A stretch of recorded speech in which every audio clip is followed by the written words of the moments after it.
Hey guys, welcome back. This is History of Futurama Season 2, Episode 12 of my show, which is also about Episode 12. Now, Episode 12 in the second season of Futurama is known as Raging Bender.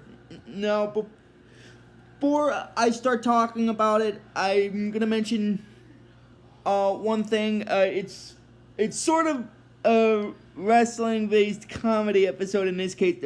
I'll explain why when I get to it. Basically, the way this episode first starts off is basically Professor Farnsworth. And since this is episode 12, actually, before I continue, I should mention since this is episode 12, that means we got 8 more videos left of season 2 because of the fact that it's a 20 episode season. So we got 8 more videos left. So I'll probably put that in the description. I just wanted to get that out of the way. Now I'm gonna get back into the storyline of the episode. Basically, the way this episode starts off is the professor is holding a meeting for his employees, and he's telling them he's got 2 pieces of good news. The first piece of good news is that he taught the toaster to feel love, and then basically the toaster starts moving around and yipping like a dog and goes over to like Bender and stuff. Oh, it's just hilarious. Like a dog, and then the professor whacks the toaster away, and then the toast pops out of the toaster after that, which is hilarious. Oh my god, I'm sorry. I just have to laugh about that. Anyway, and then he says that he tells them that the second piece of good news is that Hermes returns from his vacation today. So I'm guessing what happened is, because they never actually explained, well, they knew he was on vacation in this episode, because I'm guessing that probably the professor told them at some point before this, or just it's how this episode started off. Anyway, and then Hermes comes back from his vacation, and he's got this weird little green thing on his head. Now that little green thing is actually what's known as a brain slug. Oh my god, I'm sorry. It's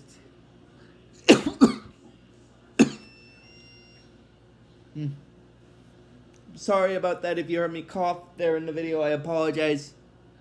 Anyway, basically, Amy's telling them how he's asking Hermes how his vacation was, and then basically Hermes, who's under the effect of the brain slug, says that his flight had to stop over on the brain slug planet. On the brain slug planet, and Hermes liked it so much that he decided to stay of his own free will. And then Fry notices that he's got a slug on his head, and then he's like, "Oh my god, Hermes he's got a brain slug!" And then Rio's like, "Shush! You're gonna get us all assimilated!" Because if the one brain slug that's there hears that, he might send other brain slugs to attach to their skulls, making them dull like Hermes and stuff. And then Hermes, under the effect of the brain slug, basically said that onto new business. He's bringing them onto new business, which is basically they have to make a delivery to the brain slug planet.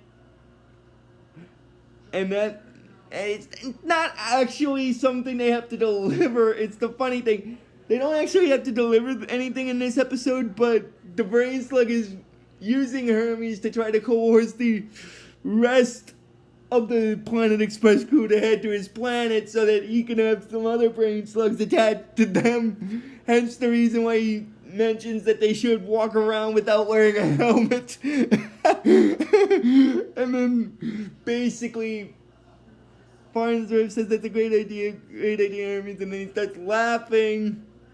And then whispers to them, uh, let's ditch him and go to the movies. Oh my god. And basically what happens is they do manage to ditch him and go to the movies. But when they go to the movie theater, what happens is, they're trying to debate which movie to go see. And one of the movies, the movie Five picks is known as Space Wars, which is, I think this series is equivalent of the Star Wars films. And then basically Zoidberg suggests that they go see a movie that's called Planet of the Clams, which is sort of a reference to Planet of the Apes in this case, because except instead of apes ruling humans, it's clams ruling lobsters. So it's essentially that. And then basically Bender makes the suggestion that they should go see the 007 style film All My Circuits, the movie, which is the movie based off of the All My Circuits TV series that's based in the show. And then they do decide to go to that one instead. And then basically they're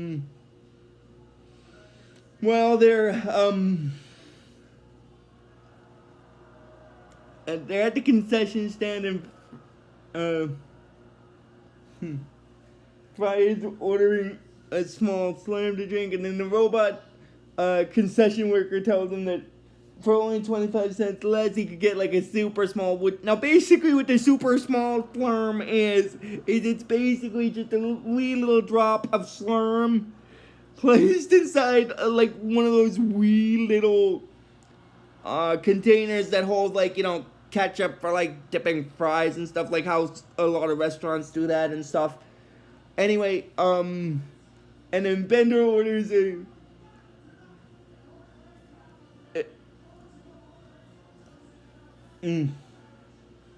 orders a beer drink, like a hard liquor, and he also orders some popcorn with extra motor oil, which in this case, for a robot, motor oil is I guess in this case, motor oil is the robot equivalent of butter. Because a lot of people put butter on their popcorn most of the time, but since he's a robot, motor oil. So I'm not criticizing the episode, but that's just my assumption. I guess to robots in that time frame in the series, motor oil is the equivalent of butter. But anyway, they go to watch the film, and then basically what happens is,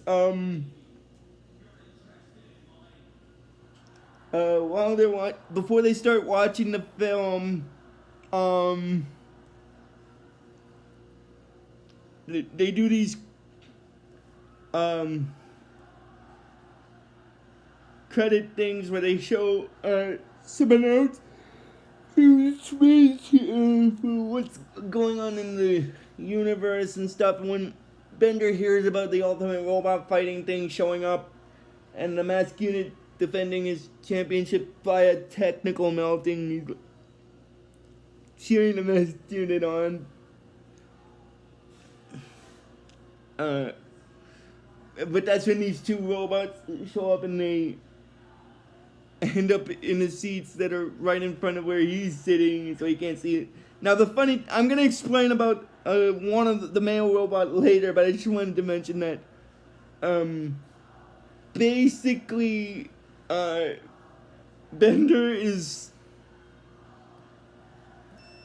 telling the male robot that's sitting in the seat ahead of him to take his head off so he can see the screen, but he says he can't because he needs his head to watch the movie. And then, speaking of which, I just want to mention, I'm going to backtrack here. When they were doing that segment with the the advertisements in before the movie started, they referenced the previous episode where Miss Vegaform won the Miss Universe pageant, and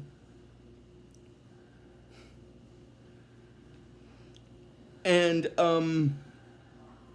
that and she was entertaining some uh, war, military germs that were working to exterminate the human race and such. And then basically that leads into what I was saying with Bender when he was sharing on the math unit. And then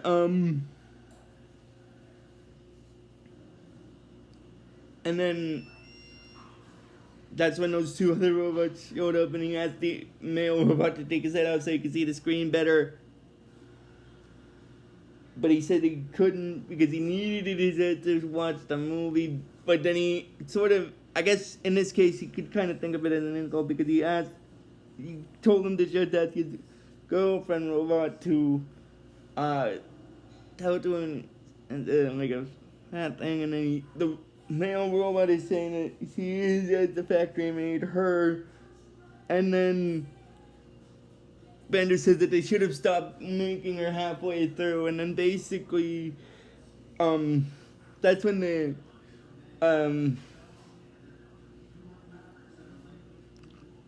they show the rating for the movie, which is M14, and in this case for the series, it's not because of an age rating, but it's for not suitable for people from the planet M14. And then I'm just gonna get into it with the professor. He's in the front row, like the bottom segment of the front row, and he's sitting down in front. But there's no one in front of him because he's right in front of the screen, but he's an old man, so he doesn't know that. And that actually is gonna lead into another funny thing that's gonna happen at the end of this scene with him. I just wanted to get that out of the way. Anyway, after the three aliens from the M14 planet see the rating, they leave because they're disappointed about that, and then they do the opening credits for the movie, and then after that, what happens is, then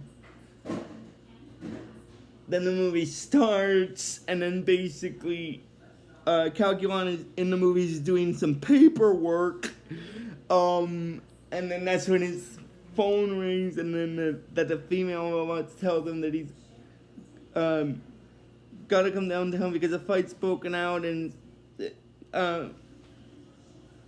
he better come quick before there's some dangerous person does something with the hallway, and then Calculon says that he must do it. And then this is the funny part.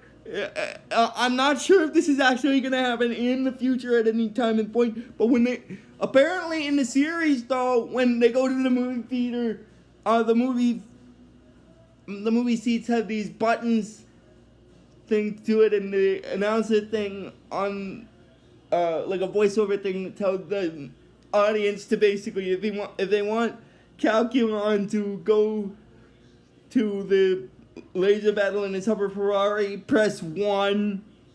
But if they want him to double check his paperwork, press 2, and they tell them to enter. Now about that, I really don't know if that's actually going to be the case in reality in the future,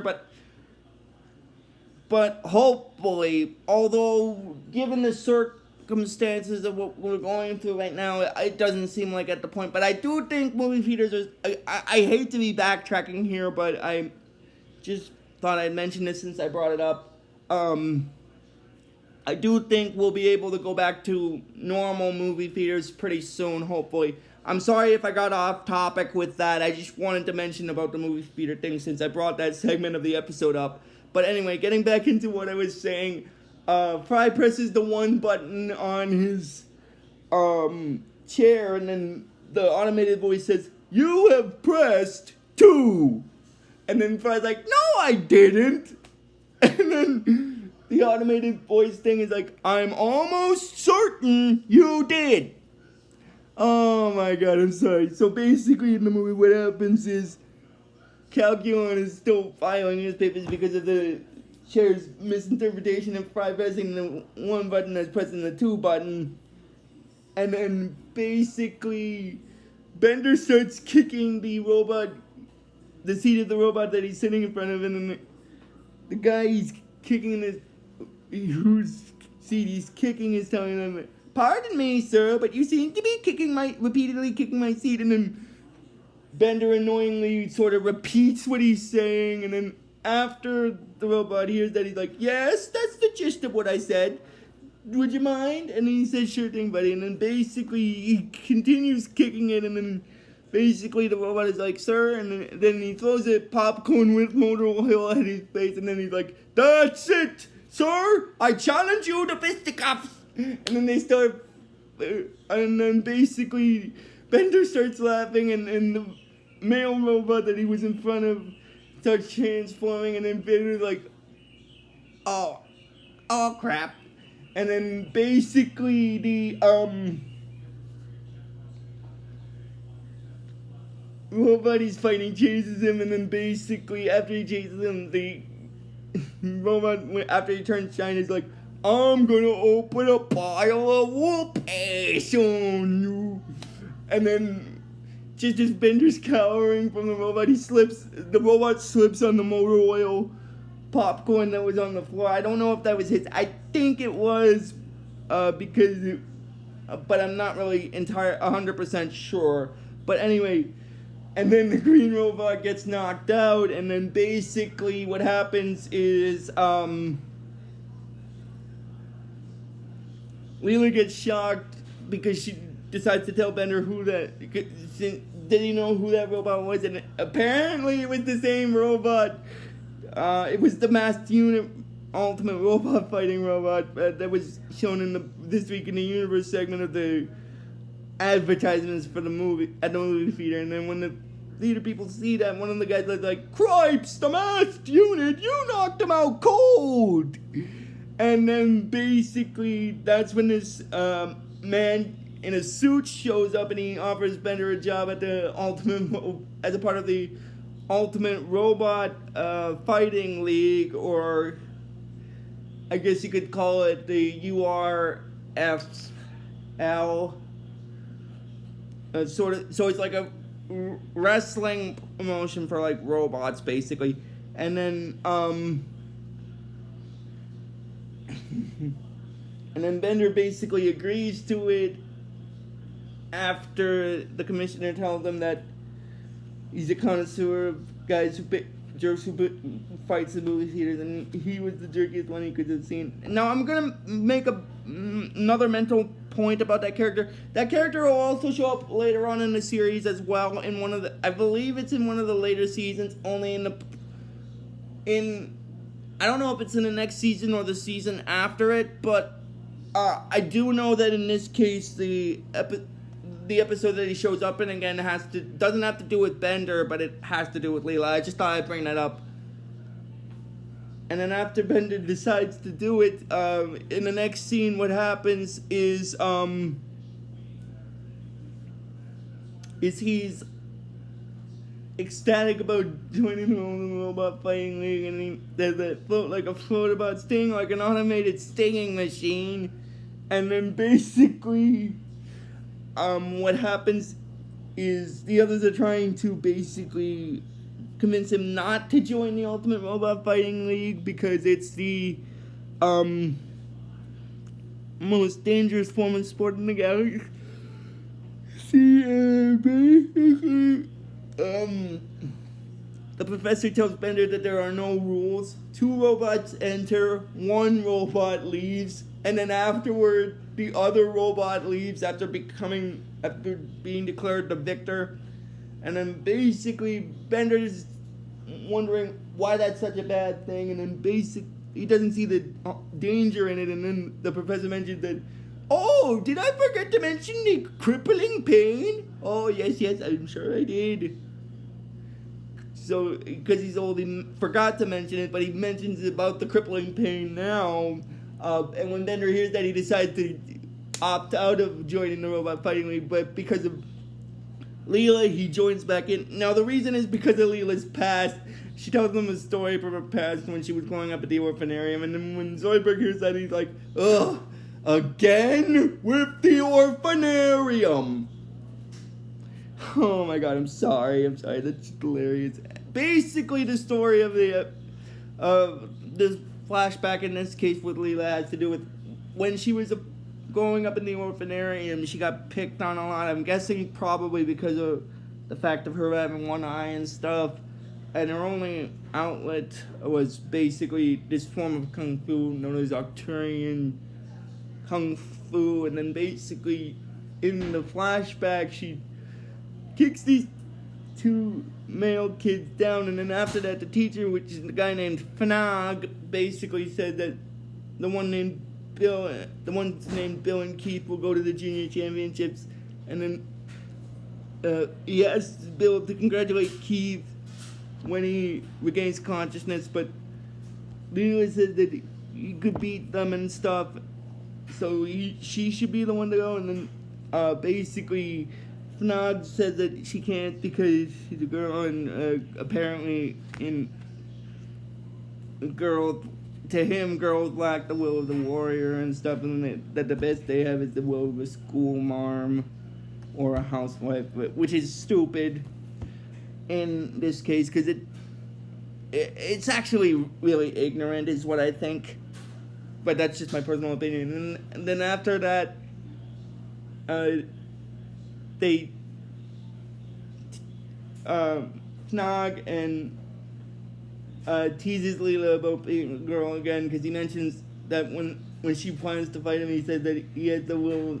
He's a boy, so he has the will of warriors. So that means that he wins. And then he said that rematch she loses again, and so on and so forth. And then after that, it goes back into the present scene after they do the laughing segment, and then Leela says that she lost her chance to be a champion. She's not letting Bender give up that chance. And then Bender, after hearing Leela's story, he realizes that she's right, because he doesn't want to be a loser like her, so he said to count him back in. And then Bender joins, so basically because of that, Bender joins the Ultimate Robot Fighting League. And then after that, what happens is after he joins, he basically enters into this match with a robot known as the Clear Cutter, which is basically a lumberjack type robot. And then while Bender's fighting him, he gets knocked around a bit, and then gets the axe into his back, and then Leela tries to encourage him on fighting because he can't give up after getting an axe in the back. And then the Clear Cutter basically drills a hole in him, and he makes or a hole through your head, or a drill through your head, and then basically Bender manages to actually hit the Clear Cutter, which then causes him to explode, which causes him to win. And then afterward,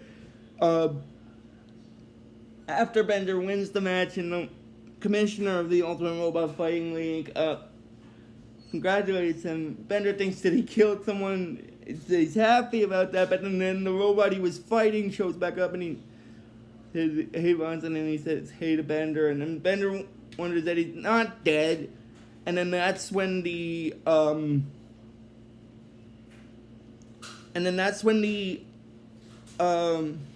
commissioner mentions that Ultimate Robot Fighting is a scam, it's rigged, and he tells them to keep it a secret because he tells them to keep it under his head because it's a secret, but the most popular robot always wins. And then when Bender hears that, he's like, "You mean I'm not a good fighter? I just won because I'm popular?" And then basically the guy says exactly, and then Bender gets happy about that.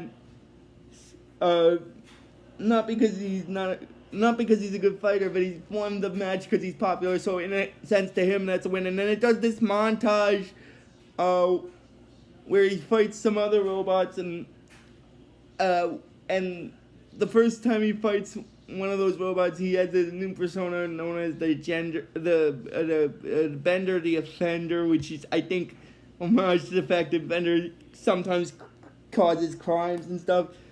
And while he's fighting a lot of the robots in the montage, after that, he, like, the robots that he fights are known as the chain smoker, billionaire bot, and the foreigner. And then basically, in the next scene, what happens is Bender shows up with these two female robots for his training, and then Leo tells them that where's he been. He can't just skip out on his training now after they both work so hard for it. And then basically he's like, Bender's like, what do you mean we? And then Lewis says that she said us, because she was the one that's supposed to be training him. And then basically Bender says that him and his persona, Bender the Offender, doesn't need him, doesn't need her, doesn't need anybody. But then the female robots mention what about them? And then Bender says that he obviously needs floozies and tells them to roll, so they're out of there. And then they head back to the Ultimate Robot Fighting headquarters, and then Bender tries to woo them by saying that he's also an Ultimate Robot lover. And then he makes a suggestion for a match to the commissioner for his next bout, fighting those two robots in some mud. And then basically the commissioner says maybe later because they got something they need to talk about. And then basically Bender said that what if he told them that they wouldn't be fighting in the technical sense. And then basically the commissioner tells Bender that his popularity is slipping. And then the foreigner mentions that sales of Bender the Offender brand French mill bath soaps are down 50%, and then Bender smells them, and then he gets annoyed by that because like those morons! I said teaberry, not sandalwood. And then the commissioner gets upset with Bender, and he's like, damn it, Bender, if you can't move sandalwood, you don't belong in this league. That's why you're gonna lose this next week's title match. And then Bender wonders what he means by that because of the fact that the crowd loves him. And then basically the commissioner mentions that perhaps they do now, but let's see what they think of him and his new persona, which is ironically called the Gender Bender, which is basically a tutu and some fake golden locks. And then basically the billionaire bot says that he'll be the most hated robot since Sergeant PC's processor. And then Bender wonders that what if he doesn't let the new guy win? And then the commissioner says that then he'll just have to beat you the old-fashioned way, to death. And then he tells the assistant Melissa to send in the new kid, which is a robot named Destructor. And then after Destructor makes some noises, Bender's like, it says in a squeaky voice, like, see you at the fight! And then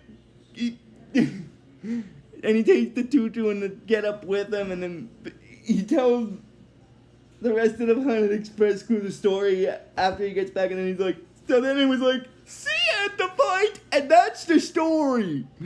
And then Fry gets upset because to him, he thought that Ultimate Robot Fighting was real, like,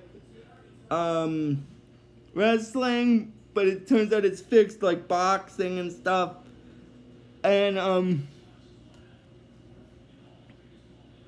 And then Bender mentions that there's one thing in winning a faked fight.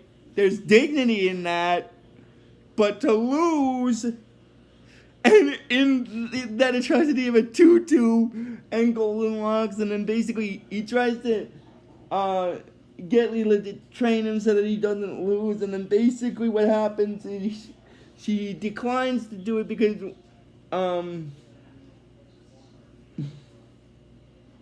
if he didn't accept her help when he didn't need it then, why should she accept his? Why should she help him now when he does need it, and then basically the professor wonders what she means by that, and she said that she doesn't know, and then they turn on the TV, and then after that they do the promotion for the fight of Bender as the gender bender against the Destructor robot, and then at this point Leela decides to help Bender train for the match, but the only reason is because the one who's training Destructor is Master Fnock, the guy from Leela's flashback. And Leela's like, Bender, let's hit, not Fnog, Bender, let's hit the gym. I'm gonna teach you how to fight like a girl. And then Bender's like, I'll put on my tutu. And then it goes into the scene where they're having the championship match. And then basically afterward, Fnog shows up where Leela and Bender are, and then Snog's like, well, so we meet again. Most amusing. Girl who acts like fighter, training fighter who acts like girl. And then Leela tells Fnog to keep laughing. Now, I don't think she meant it literally. She meant it as figuratively speaking, but Fnog takes it seriously and starts laughing afterward. And then basically what happens after that is they do the introductions for the match after Leela reads Bender's script about after mentioning the tickling him with the wand, but she wants him to kick him instead. And then they do the introduction for the match, and then after the match, what happens is Bender starts fighting the Destructor robot in the tutu and Gender Bender get up.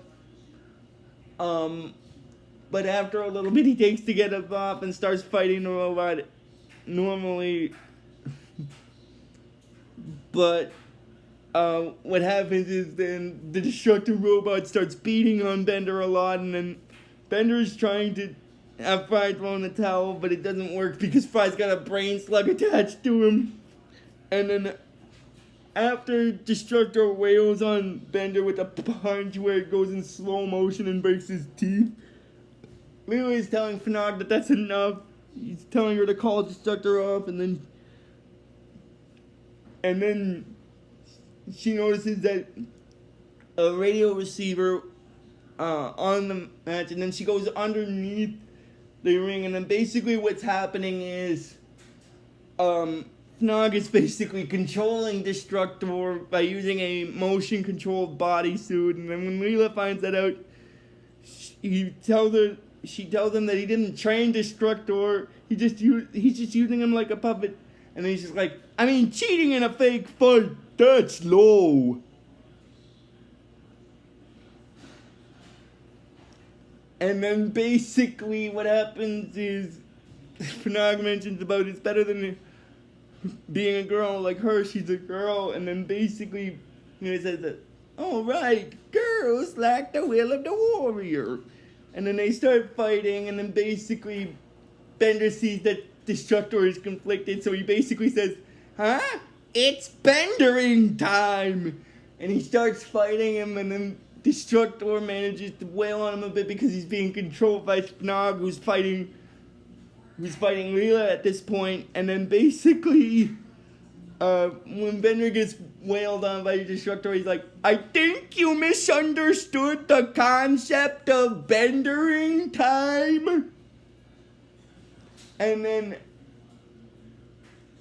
while Fnog and Leela are fighting, Fnog tells Leela that she was an excellent student, but too bad he was a lousy teacher. And then afterward, he mentions that seeing her, she'll be in girl help, and he'll be in boy help, which is much nicer. And then basically, Leela realizes that the Destructor's arm is right underneath the part where they're fighting, so she grabs Fnog's arm, which has the body control suit,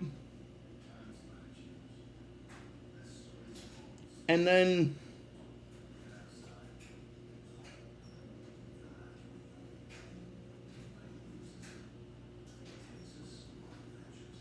manages to knocks Nog out, and then Bender thinks that he's won because of that, and then Destructor falls on him, and then the referee alien does the pin count and mentions that Destructor wins, and then basically Fry's asking Bender who won because he heard someone got flattened, which is Bender, and then basically Leela's congratulating Bender because sure he lost bad, but the important thing is she beat up someone who hurt her feelings in high school, and then she's feeling confident about that, and Bender's like, I'm in serious pain here.